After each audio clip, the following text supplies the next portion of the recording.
My name is Shammi and we are going to talk about the lease accounting as per IFRS 16 and US GAAP. So what are the key differences between these two GAAPs? So how IFRS want you to prepare your lease accounting and how US GAAP wants you to prepare it. We'll look at the significant differences in these two different worlds here through this short video. So as you know, IFRS 16 has significantly changed the accounting for leases across the globe. Most of the entities are busy managing the impacts for reporting their numbers of previous financial year as of now. One of the easiest ways to manage this transition is to refer comprehensive analysis of differences with the existing GAAP, whatever GAAP you are following, and make necessary changes in the local GAAP numbers to arrive at IFRS numbers. So instead of doing the whole working together, and there are a lot of similarities, at least the purpose of US GAAP ASC 842 and IFRS 16 is more or less aligned with each other. Definitely there will be some differences in the local GAAP and the IFRS, and if you just try to bridge those differences, your job will get far easier. Well, so I have already summarized all the critical differences between US GAAP ASC 842 and IFRS 16 for your ready reference. You are watching Chartered Times, and it's a knowledge sharing platform managed by finance and experienced professionals. It brings a lot of content about recent updates and developments, accounting standards like IFRS, US GAAPs, international taxation, stock market fundamentals and stock tips, corporate skills, and a lot of motivation as well. So if you have not subscribed our channel yet, please click this button. The annual period which starts after this effective date, you have to take this in consideration. If you talk about US GAAP ASC 842, it's already applicable on all the public entities in US. However, for non-public entities, the date which is given by authority is 15th of December 2020. So as on date when I'm speaking here, it's not mandatory for non-public entities to apply ASC 842. However, there is choice available to the entities if they want to voluntarily apply this standard for them, for their entity. Now, another important factor for transition is how do you implement this? So in IFRS, you have choice to choose between either you can implement with the full retrospective method or you can choose the simplified approach. So in simplified approach, just for the people who don't know about it, it allows you to carry all the impact of this standard and adjust it in the opening retained earning balance. So you don't need to restate your prior periods if you are choosing the simplified approach. When you talk about US GAAP, they do not allow full retrospective. It only allows you to take simplified approach. That means you can only adjust the numbers in the opening balance. You cannot go and restate your entire previous year numbers. Let's have a look at the scope of this standard. So IFRS allows everything to be included under the scope of this particular standard, excluding only those items which have a specific standard to deal with. However, US GAAP, this allows, it excludes your leases related to the inventory, it excludes your leases related to the assets in construction, it also excludes the leases related to the intangible assets. Apart from that, there are some optional exclusions given. So in IFRS, entity can choose to exclude if a lease is a short period, so that short period is not defined in the law. You can just take a practical measure there. So if your lease is of short period or it's of significantly lower value. So these two options are given to the entities when they can choose to not apply this particular standard on those such leases. They have to choose this for a specific class of asset. However, in US GAAP, this option is available. Optional exclusion is only available for a shorter period of the leases. There is no exclusion available for based on the value of the lease. So even if it's a lower value of the lease and your period qualifies for taking it under lease accounting, you have to take it under lease accounting only. One of the big difference you'll find here is in classification. So in IFRS, you do not require to classify your leases in financial or operating leases anymore. Earlier it was required to be done, but now that requirement has been done away. But still in US GAAP, you have to identify the lease, whether it's a financial or operating, for the lessee perspective as well. For initial recognition, entity has to account for an asset in balance sheet which is called right of use. So the right which is got through this lease agreement for using the underlying asset, that will be recorded as an asset, and an equivalent amount of liability as well will be recorded in the liability side of the balance sheet of lessee in the name of lease repayment liability or lease payments. So this will nullify each other anyways, but the presentation will look like there will be one asset in name of right of use at the inception, there will be another liability in name of lease payments. When it comes for subsequent recognition, in initial recognition you don't have any difference in IFRS and US GAAP, it both ask you to do the same way. For subsequent recognition of lease liability, in IFRS 16, lease liability has to be remeasured at amortized cost using effective interest method. You have to consider the lease modifications, you have to consider the changes in the lease payments, you have to consider the changes caused by change in index or the rates, and this subsequent recognition for the lease liability remains same, but the only difference is you cannot remeasure your lease liability just because a single cause if you have only change caused by change in index or rates. If there are other factors, there are other triggers which are causing this remeasurement, you have to consider the impact of change in rates and index as well. But if that is the only reason, in US GAAP you are not allowed to remeasure your lease liability. In terms of remeasuring or subsequent recognition of ROU asset, if we talk about ROU asset, has to be carried at cost less accumulated depreciation and accumulated impairment loss if it's a amortized cost method, or alternate measurement model for. So in IFRS you have two alternate measurement models. One is for revaluation method if you are using it, or the other one for investment property if you are using it.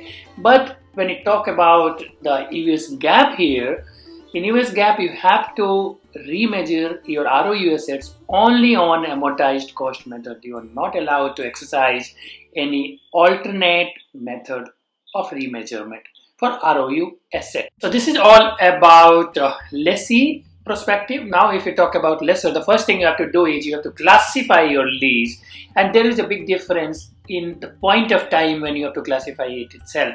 So as per IFRS, you have to classify your lease at inception. However, in US GAAP, you have to classify your lease at time of commencement of the lease.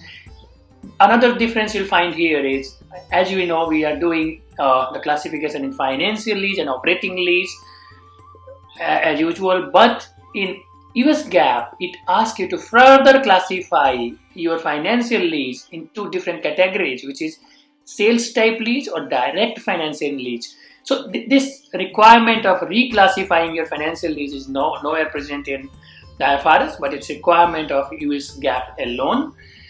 Initially, lessor has to derecognize the underlying asset from the books when the lease terms begin, and recognize the net investment in the leases in terms of when we talk about accounting. So the asset is going out and another asset is coming in the books called net investment in leases, and this is the same in IFRS 16 as well as US GAAP. You won't find any difference here.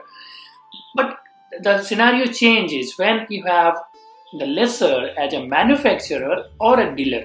So if a lessor is a manufacturer or a dealer, it will recognize seller margin as an outright sale as per normal accounting policy in IFRS.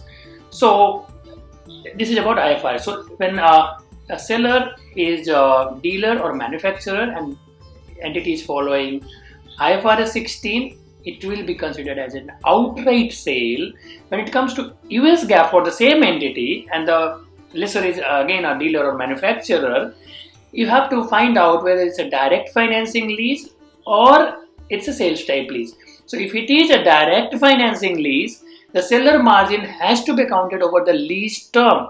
However, if it's a sales type lease, seller margin has to be counted based on collectability condition, which is nowhere present in IFRS. So IFRS do not talk about collectability, but US GAAP will insist again and again on the collectability factor as well of the lease payable. So here you have to find out if the lease is actually collectible, then only you will account the seller margin in books of lessor if it's a sales type lease. If you talk about the operating lease in books of lessor, in IFRS 16 and US GAAP both, the lessor recognizes the lease rentals as income on a straight line basis over the lease term. But US GAAP again has a twist here. Here US GAAP wants you to again check the collectibility of the consideration against the lease. And if that collectibility is not certain, you might need to do your accounting, you might need to do the recognition by cash basis instead of a straight line basis. So it's very simple to understand. When you are following US GAAP, you have one additional condition to check for recognizing your revenue, and that is talking about collectibility. When you are talking about IFRS 16, you just have to see the lease terms and you have to account your revenue. Well, now we'll see the difference for the sales and leaseback type of transaction. So as you know, sales and leaseback is a transaction wherein a person has sold the assets and then taken the same asset on the lease. So in this type of transactions, IFRS as well as US GAAP both requires you to test the control of the assets, where it lies, whether the control is with the lessee or with the lessor, whether the control has actually moved or not moved. So that is the primary condition. And when it comes to the control, again both the standards relies on their specific standard about the controls, which is so it's related to the revenue. So if you talk about IFRS 16 wants you to check the controls measures as per the IFRS 15, which is dealing with the revenue recognition, whether the control has actually changed or not. Similarly, when you talk about US GAAP, it wants you to refer the revenue codification of the US GAAP to find out whether the control have changed or not. So in IFRS 16, if control is established with the lessor or buyer, whatever you call it, then only it will be treated as per lease accounting principle. Otherwise, it will be merely a financing transaction and you have to treat it as a financing deal. In US GAAP, in addition to what IFRS 16 requires you also have to check if there is any repurchase option in the lease agreement, or if the lessee has classified, lessee or seller, you can have both the names here for the lessee. So lessee or seller of the asset has classified it as a financial lease. That also you have to consider before you treat it as per lease accounting or before you decide to take it as a financing. So these two additional checks again you have to conduct when you are doing this as per US GAAP. So IFRS is again shorter in terms of condition, but US GAAP you have two additional conditions in terms of sales and leaseback as well. When it comes to subleases, so subleases is as you know, it's a transaction wherein a person A has leased out asset to person B and person B has further leased out the same asset, same underlying asset to person C. So in this scenario, the head lease has just given the underlying asset to B, intermediary, that will be treated at par with the normal lease in both the cases, in both the worlds of US GAAP or IFRS. When it comes to the subsequent lease from intermediary to the ultimate lessee, in that case, in IFRS, it wants you to take your right of use asset as underlying asset. However, the US GAAP wants you to take the original asset itself, the asset which has been passed on, which is actual underlying asset for the first lease, as your underlying asset. So that is the only difference between IFRS 16 and US GAAP when it comes to the subleasing. Another big difference you'll find out in incremental borrowing rate, which is a most important factor for doing the lease accounting as per new standards. So in IFRS, it asks you to calculate incremental borrowing rate by taking similar security for borrowing amount equivalent to the right of use asset, not the underlying asset. However, in US GAAP, it is calculated on collateralized rate for borrowing. That's the difference. So IFRS is not talking about collateralized rate. It's asking you to take the similar security which we are actually taking. In US GAAP, it asks you to take collateralized rate for borrowing on amount equivalent to the lease payments, not equivalent to the right of use. Then there are a lot of differences in disclosure as well. So one of the biggest difference you will find out in IFRS 16, you have assets, right of use asset and lease liability, as we discussed already, on balance sheet respectively. So you'll have a single line in assets called right of use for all your asset categories. You'll have another line in your lease liabilities, in your liability section, which will represent your entire lease liabilities. But in US GAAP, since even lessee has to classify your lease contracts in financial or operating, for each of these assets and liabilities, for right of use also you'll have two lines, one for the financial lease, other for the operating lease. Similarly, in the liability section as well, you'll have two lines respectively for the financial and operating leases. Apart from this, if you talk about amortization and interest expenses, so in IFRS 16, it asks you to consider amortization and interest expenses in their native nature. So they want you to consider interest as interest and amortization as amortization only, not to take it in a separate manner. However, US GAAP wants you to consider your amortization, your interest and all other related expenses as part of lease expense itself. So that's the big difference for presentation purpose in your income statement.